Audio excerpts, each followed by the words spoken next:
Hello everyone, मेरा नाम सोनम है और आज मैं जो हमारा टास्क नंबर 2 है उसे करने के लिए जो हमारी मालवीय नगर की मेन मार्केट है वहाँ पे आई हूँ। तो उसके अंदर था कि हमें किसी टॉपिक के ऊपर बात करनी है। सो आई थिंक मुझे लगा कि मुझे बात करनी चाहिए कि आखिर हम जो हमारी स्टैंडिंग है उसे मैनेज कैसे कर सकते हैं।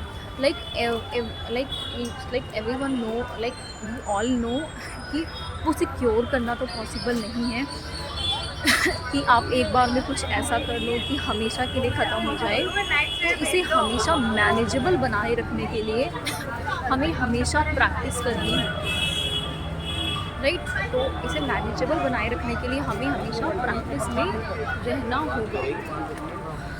क्योंकि मैं एक स्टार्टिंग से मैं एक हार्ड कोर स्टैंडर्ड रही हूँ, तो मैंने क्या किया है अपनी प्रैक्टिस अपने लिए। तो एक तो है योगा, जो प्राणायाम जो भी योगा है वो काफ़ी ज़्यादा यूज़फुल रहता है इस चीज़ के लिए। सेकेंड थिंग, जो इसमें जो टेक्निक्स हैं बेसिकली अभी मैं इतना ज़्यादा नहीं जा पाई हूँ तो बेसिकली मैं 2 ही टेक्निक्स यूज़ कर पाती हूँ।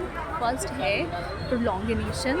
अगर जहाँ भी मुझे प्रॉब्लम मुझे लगता है कि आने वाली है तो जो इजी वर्ड होते हैं मैं वहाँ से प्रोलॉन्गेशन स्टार्ट करती हूँ, ताकि जब हार्ड वर्ड में प्रोलॉन्गेशन यूज़ करना हो तो मैं उस चीज़ के लिए कॉन्फिडेंट रहूँ, राइट।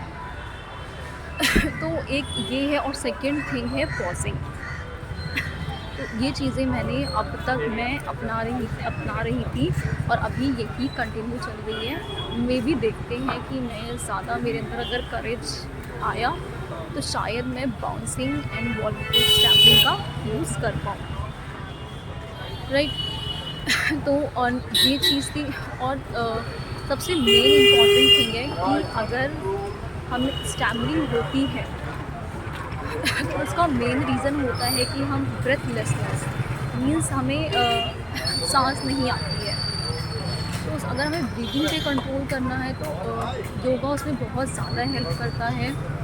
जैसे मुझे जो पिज़्ज़ा से पीओपीजी मैंने पहले किया था बट कंप्लीट नहीं कर पाई थी तो एक है एब्डोमिनल ब्रीथिंग, जो कि बहुत ज़्यादा यूज़फुल रहती है। तो yes, if anyone wants to control the stammering तो उसे अपनी ब्रीदिंग पे कंट्रोल होना चाहिए। And to control on the breathing I think एक तो just the pranayama and abdominal breathing and उसके बाद we can use the pausing technique, because if we pause after saying up some words, so we get time to like to breathe in and breathe out, so we can be relaxed ourselves, right। तो ये था एक कि हमें मतलब कि ये सारी चीज़ों का यूज़ करना चाहिए जिससे कि हम तो मुझे टीज़ा ज्वाइन किए हुए आई थिंक अप्रॉक्स 3 महीने के आसपास मुझे हो चुके हैं। और टीज़ा में जो दिल्ली में ऑफलाइन मीटिंग होती है उसे मैं एक्टिवली अटेंड कर रही हूँ। तो उसके कारण मेरे अंदर काफ़ी पॉजिटिव चेंजेस मुझे देखने को मिले हैं। लाइक मैं पहले भी प्रैक्टिस के थ्रू मतलब ज़्यादा प्रैक्टिस के थ्रू अपनी स्टैम्पिंग को थोड़ा बहुत कंट्रोल कर लेती थी, लेकिन लाइक करेज कभी नहीं आया कि बाहर जाके मैं अकेले बाहर जाऊँ या कुछ ऑर्डर करूँ। All the years I was dependent on someone so that वो मेरे साथ जा सके और मेरे बिहाफ पर बोल सके। लेकिन हाँ, अब मैं हर जगह जाती हूँ, स्टैम्पिंग होती है, बट यस दैट्स फाइन। तो यस, अब तक का जो मेरा सफ़र टीज़ा के साथ गुजरा है वो है कि उससे मुझे एक करेज मिला है कि मैं स्टैम्पिंग के साथ भी चीज़ें कर सकती हूँ और इंडिपेंडेंट बन सकती हूँ। सो एक ये रहा है। अब मेरा एक मोटिव है कि I want to speak on stage So I want to do public speaking. Like I am a teacher, so yearly we organize a annual day. So obviously there is around 3 to 400 gathering. It can be a, like last time we organized in the beginning, like it was in the starting of the academy. So it was I think 2 to 300 gathering was there.